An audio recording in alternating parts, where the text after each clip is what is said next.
Aitona Florenek berezia du batetik gaia, dolua delako, heriotza eta dolua esan dezake, baina batez ere dolua hitz egiten du.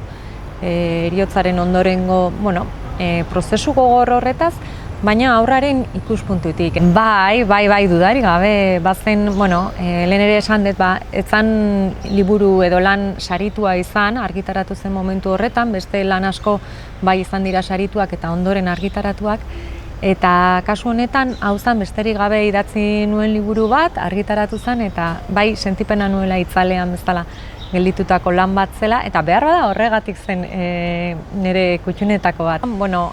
Dolua hitz egiten dut, baina kasu honetan hori aukeratu nuen, iruditzen zaidalako aurrekin heriotza ez dala gehiegi lantzen, ez dala gehiegi hitz egiten, edo askotan ez dakigula nola heldu gaiari, eta doluari are gutxiago. Eta horri heldu nahi nion, ezta aurren ikuspegitik gai horiek nola ikusten diren, nola lantzen diren. Bai, dudarik gabe, aurren munduan heriotza ere hala esango nuke, heriotza orokorrean badela tabu bat. Denoi kostatzen zaigulako eta normalean saiatzen garelako saiesten edo urruntzen edo zenbait galdera ez dakigu erantzuten, eta orduan, egiten ez badizkigute hobeto, ez? Orduan, deseroso edo sentitzen gara askotan ez dakigunean zenbait galdera erantzuten.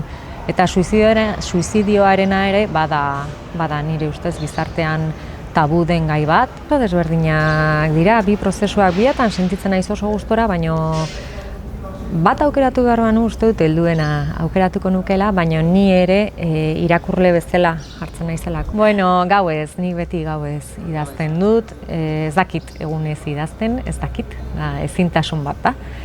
Saiatu izan naiz, egunez idazten, baina normalean gaua iristen da eta egunez idatzitako guzti hori ezabatu egiten dut, benetan. Ez da nire ahotsa, ez dut sentitzen nire ahots bezala, edo nik nahi dudan ahots hori ez da egunez idazten dudanean. Eta gero batzuetan lanak bukatzen ditudanean ozenki irakurtzea. Leire Bilbao aukeratuko nuke, uste Maiterekin elkartzen denean, Maite Mutu Berriarekin elkartzen denean, gauza zoragarriak egiten dituztela elkarrekin, haur literaturan, eta niretzat bada, fokua jartzeko moduko idazle bat, batez ere haur literaturan, azpimarratuko nuke. Eta, gero, helduen literaturan gehiago kostatzen zait, aukeratzea, naiz ni idazle bakarrekoa, baina, Eider Rodriguezen ahotsa asko gustatzen zait.